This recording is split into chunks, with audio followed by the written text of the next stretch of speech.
உண்ணாமை கோடி வரும். உண்ணீர் உண்ணீரென்று ஊற்றாதார் தம்மனையில் உண்ணாமை கோடி வரும். கோடி கொடுத்தும் குடிப்பிறந்தார் தம்மோடு கூடுவது கோடி வரும். கோடானு கோடி கொடுப்பினும் தன்னுடைய நா கோடாமை கோடி பெறும். நாவ அந்த பக்கம் இந்த பக்கம் திருப்பக்கூடாது. தன்னுடைய நா கோடாமை கோடி பெறும். அதான் சொன்னார், கேடும் பெருக்கவும் இல்லல்ல. ஒருவருக்கு பொருள் வந்து போறதும் அழிஞ்சு போறதும் அது பொருள் பெருகிறதும் அழிகிறதும் ஒரு புதினமும் இல்லை. அது எல்லாருக்கும் நடக்கிறது. இதுல மற்ற மாதிரி சொல்றாரு. இப்ப நல்லவைக்கும் அது நடக்கும். கேடும் பெருக்கமும் இல்லல்ல. பொருள்கள் நல்லா வாரதும் அழிஞ்சு போறதும் எல்லாருக்கும் இருக்கும். அது இல்லாதது இல்லை. ஆனால் நெஞ்சத்து கோடாமை, மனசுல ஒரு பக்கம் சார்ந்து சொல்லக்கூடாது.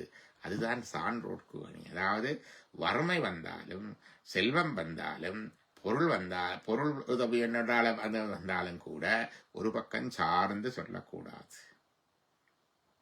என்ன சொல்றது, என்ன சொல்ற, வறுமையில் செம்மை என்று என்ன சொல்றது, வறுமையில் செம்மை என்று சொல்றது என்ன, வறுமையில் செம்மை.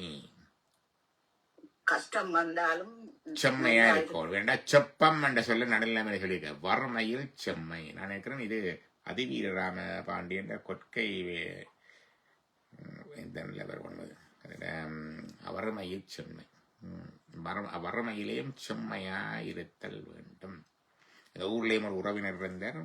அவர் சங்கானில கடையெல்லாம் வச்சிருந்து நல்லா இருந்தவர். நல்ல சண்டிகரும் கூட. ஆனால் நல்ல நீதியான சண்டிகர்னு சொல்றது. பிற்காலத்தில் ரொம்ப வறுமை, எல்லாம் விளந்தாச்சு உள்ள இருந்தவர். ஆனால் ஒரு தங்களோட வீடுகளில் அல்லது அதுகளில் ஏதாவது பிரச்சனை அவரைத்தான் கூப்பிடுறது.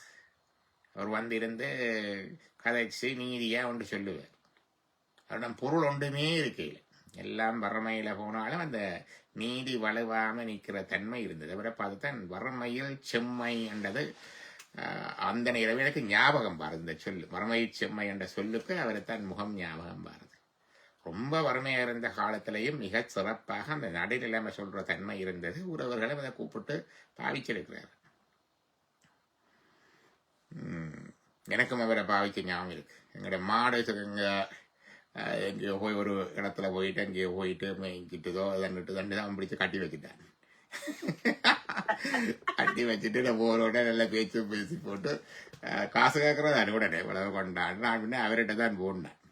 போக அவர் வந்து அங்கேயும் கதைச்சு இங்கேயும் கதைச்சு. அவர் எனக்கு உறவினரும் கூட. ரெண்டாலும் கதைச்சு அவனோடையும் கதைச்சு நீதியா இதை உழவத்தை கூட அவனுக்கு அந்த அந்த பயிர் கொஞ்சம் மேய்ஞ்சி போட்டுத்தானே அதை கூடன்னு சொல்லி அதை செய்யக்கூடிய அந்த தன்மை இருந்தது அவருக்கு. அவர் நினைச்சுன்னா அதட்டி குடு மாட்டேன்னு பறிச்சு கொண்டு வரலாம், அது வேற விஷயம். ஆனா அந்த அந்த செம்மை இருந்தது.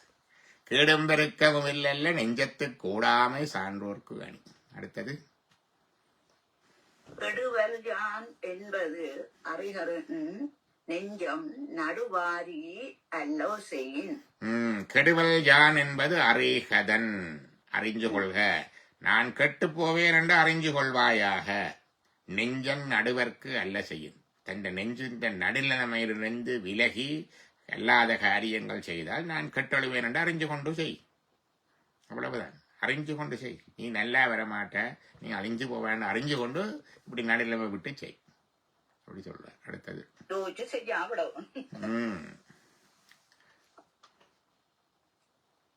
கெடுவாக வையாது உலகம் நடுவாக நன்றிக்கண் தாங்கியான் தாழ்வு.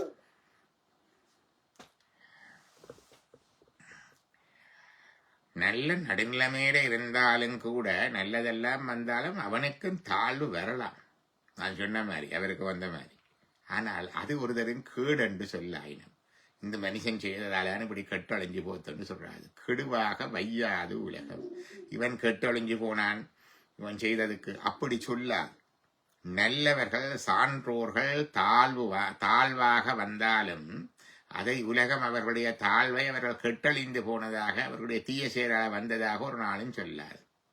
நான் முந்தி சொன்ன அவருடைய கதை மாதிரித்தான். அவருக்கும் தாழ்ச்சி வந்தது, வறுமை வந்தது, இது வந்தது. ஆனால் ஒரு தரம் அவரை அதால வந்த இதால வந்தவை சொல்வதில்லை. அதாவது உலகம் அவரை தாழ்வாக சொல்லாதென்றா கருத்து நல்லாத்தான் சொல்லும். உலகம் அவரை நல்லாத்தான் சொல்லும். கெடுவாக வையாது உலகம் நடுவாக நன்றிக்கண் தாங்கியான் வாழ்வு. அடுத்தது சமன் செய்து சீர்தூக்கும் கோல் போல் அமைந்தொரு பால் போடாமை சான்றோர் கனி. இது நாங்க முந்தி பேச்சு போட்டிக்கு தமிழ்ல போயக்குள்ள அட்ரஸ் பண்றது பாரு. சமன் செய்து சீர்தூக்கும் கோல் போல் என்ன அமைந்திருக்கும் நடுவர்களே என்று சொல்லி தொடங்குறாங்க. ரெண்டா ஒரு பக்கம் சார்ந்து மார்க்ஸ் போட்டுவிடாதங்க, மற்ற பக்கத்துக்கு கண்டதான். சமன் செய்து சீர்தூக்கும் கோலண்டா தராசுக்கோல், தராசுக்கோல் தராசுக்கோல் மாதிரி. சமன் செய்து சீர்தூக்கும் கோல் அமைந்து ஒருபால் கோடாமை, ஒரு பக்கம் சாராமல் இருப்பது சான்றோர்க்கு அணி, சான்றோர்க்கு அணிகலனாகும். அடுத்தது சொற்கோட்டம் இல்லது செப்பம் ஒரு தலையா உட்கோட்டம் இன்மை பெறின். செப்பம் என்றது செப்புதல் என்றால் என்ன? சொல்லுதல். செப்புதல் என்றது சொல்லுதல். நாங்க இப்ப சொல்றீங்களா மலையாளத்துல செப்புறது என்று சொல்றது.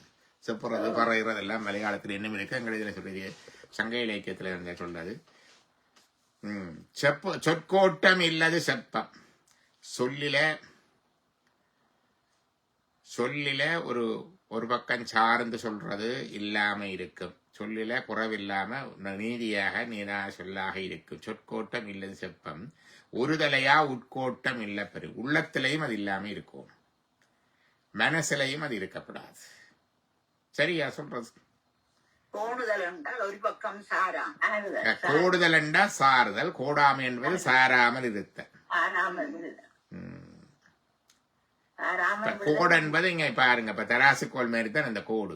அது ஒரு பக்கம் செய்யப்படாது, இந்த பக்கம் செய்யப்படாது, இந்த பக்கமும் செய்யப்படாது. அது நடுவில் நிற்கும். அதான் நடுநிலை.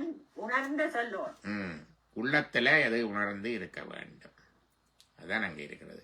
சில வேளையில பதவி ரீதியாக இருப்பவர்கள் சட்ட ரீதியாக இது ரீதியாக செய்யப்படாது, டிஸ்கிரிமினேட் பண்ணப்படாது, தண்டப்படாதுன்றதுக்காக இருப்பாங்க. மனசுக்குள்ளே அதெல்லாம் இருக்கும், மனசுக்குள்ளேயும் அது இருக்கப்படாது. சொற்கோட்டம் இல்லது செப்பம் ஒருதலையா உட்கோட்டம். ஒருதலையா உட்கோட்டம் இன்மை பெறின். ஒருதலை பட்சமாக இருக்கின்ற உள்ளத்துக்குள்ளே அந்த சார்பு நிலையான தன்மை இல்லாவிட்டால் சொற்கோட்டம் இல்லது செப்பம். வாயில வாரதும் செப்பமாக நேரிய பேச்சாக இருக்கும், ஒரு பக்கம் சாராம. இப்ப மனசுல இருந்து அது வர வேணும். அடுத்தது என்ன சொன்னார்? வாணிகம் செய்வார்க்கு வாணிகம் பேணி புறவும் தமபோச் செய்யின். இது வணிகர்களுக்கு சொன்ன மாதிரி இருக்கு, பொருட்பாலில் சொன்ன மாதிரி சொல்றேன். ஏன்னா அங்கதான் நடுநிலைமை பிழைக்கிறது. அடிக்கடி பிசினஸ்ல பொய் சொல்றது சகஜம் பண்ணு இருக்கு. என்ன பிசினஸ்ல பொய் சொல்றது சகஜம் இருக்கு. சமனற்ற நீதி என்று புத்தகம் எழுதி இருக்கிறார் ராஜரட்னம். பார்த்துறீங்களோ தெரியாது, சில பேருக்கு தெரிஞ்சிருக்கு. ராஜரட்னம் என்றவர் அமெரிக்காவில் இருந்த மிகப்பெரிய கோடீஸ்வரர், இலங்கைத்தமிழர். பங்குச்சந்தையில போய் மிகப்பெரிய கோடீஸ்வரராக இருந்தவர். அப்ப அவரை அந்த உள் தகவல்களை பெற்று அந்த பங்குக்கு அந்த வியாபாரம் செய்தார் என்று சொல்லி அமெரிக்க அரசாங்கம் அவரை அரெஸ்ட் பண்ணி ஜெயிலில் போட்டது. அவர் அதை இருந்து வெளியில அதை பற்றி எழுதுறார், தனக்கு செய்தானீங்க. அப்ப அவர் சொல்றாரு, தாங்கள் ஒரு நாளுமே அந்த பங்குச்சந்தையில் இருந்தாலும் கூட உட்தகவல்களை எப்படி நாங்கள் பாவிப்பதில்லை என்பது சொல்றார். அது நாங்கள் அனலிட்டிக்கால தாங்கள் எடுக்கிறத உள்ளுதால் எடுக்கிறீர்கள். அதுதான் வாணிபம் செய்வார்க்கு வாணிகம் பேணி புறவும் தம போல் செய்யல். மற்றவருடைய பிசினஸ மற்றவருடைய பொருளையும் தன்னை போல பார்த்து கொள்ள வேணும், தன்னை போல பார்த்து கொள்ள வேணும் என்று அழகாக சொல்லியிருக்கிறார். பிறர் பொருளை தன் பொருள் போல பேணும் தன்மை இருக்க வேண்டும். வாணிகம் செய்வார்க்கு வாணிகம் பேணி பிறவும் தமபோல் செய்யின் என்று போட்டிருக்கு. எங்களுடைய நடுநிலைமையில் இருக்கிற தன்மை. நடுநிலைமை எங்களை பொறுத்தவரை பொதுவாக நாங்கள் சமூக விரதங்களில் மட்டுமல்லாமல் எல்லாத்திலையும் பாதிக்க வேணும். பொதுவாக நாங்கள் செய்கிற நடுநிலைமை ஆன்மீகத்தில் தெரிஞ்சாக்கள் உண்டு. கோயிலில் 4 பேர் இருந்தால் பிரசாதம் நாங்கள் திருவிழா செய்தால் தெரிஞ்ச ஆக்களுக்கு 2 கூட கொடுக்குறது. டாக்டர் வந்திருக்கிற 2 ஸ்பெஷலாக கொடுக்குறது. அது நடுநிலைமை இல்லை. எல்லாருக்கும் ஒரே மாதிரி கொடுக்க வேண்டும். அது உண்டு.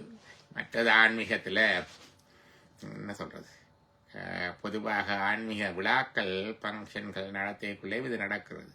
பதவி உடையவர்கள் பணமுடையவர்களுக்கு மாலை போட்டு மரியாதை செய்து முன்னுக்கு கொண்டு இருக்கிறது. அது இருக்குதுல்ல ஆன்மீகத்தில். சமய விழாக்கள் எல்லாம் இருக்குது. இப்போ பொங்கல் விழா தொடங்க போது அங்கேயும் அதை தான் நடக்கிறது.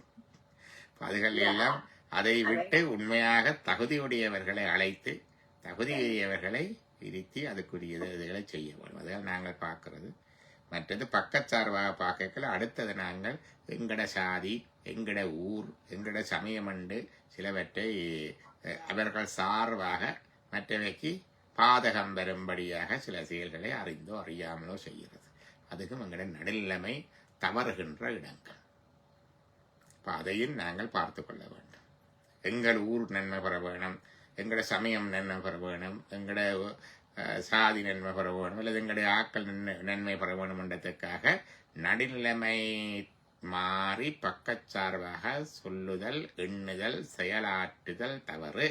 அப்படி செய்தால் அவர்களுடைய சந்ததி செல்வம் அது கெடும் என்று ஒரு அச்சுறுத்தலையும் வள்ளுவர் இந்த நடுநிலைமை என்ற அதிகாரத்தில் வச்சிருக்கிறார். தகுதி என ஒன்று நன்றே பகுதியால் பாற்பட்டு ஒழுகப் பெறணும் முதலாவது குரல் சொன்னார். தகுதி என்ற பெயரால சொன்னார்.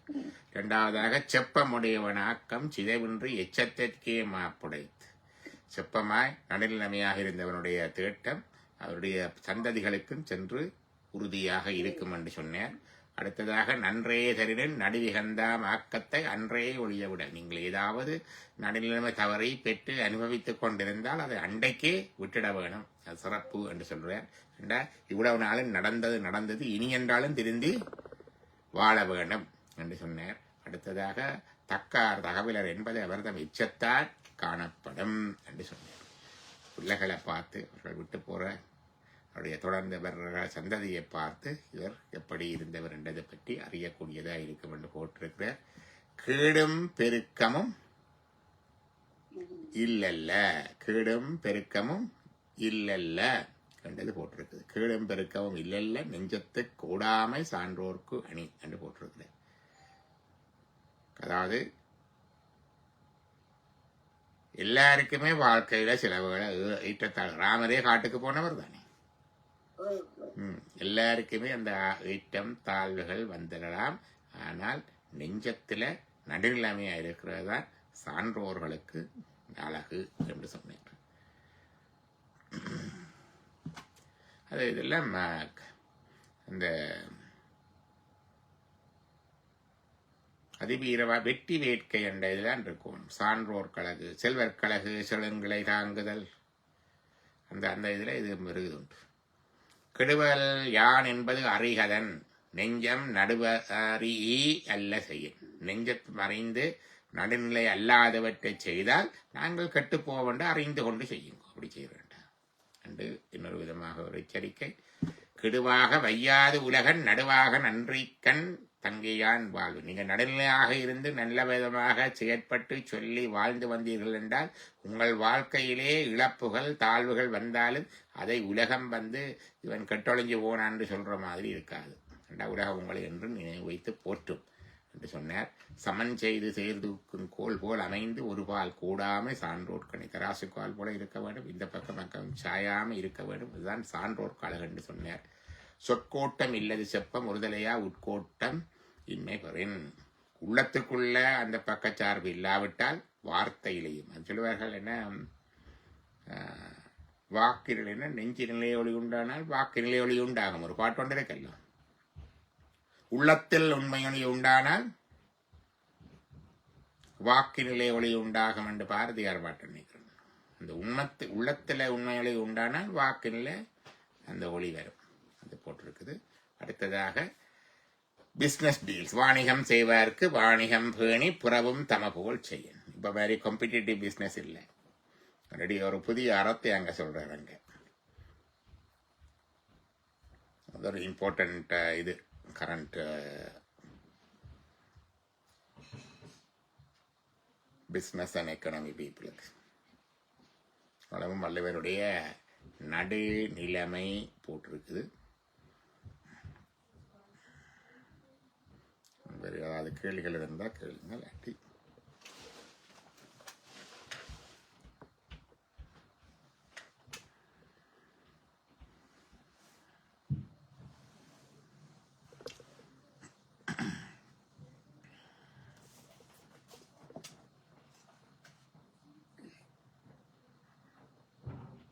உடையாளுந்தன் நடுவிருக்கும் உடையாள் நடுவுள் நீரித்தி அடியேன் நடுவுள் இருவீரும் இருப்பதானால் அடியேனுன் அடியார் நடுவுள் இருக்கும் அருளை புரியாய் பொன்னம்பலத்தம் முடியா முதலே என் கருத்து முடியும் வண்ணம் முன்னின்றே.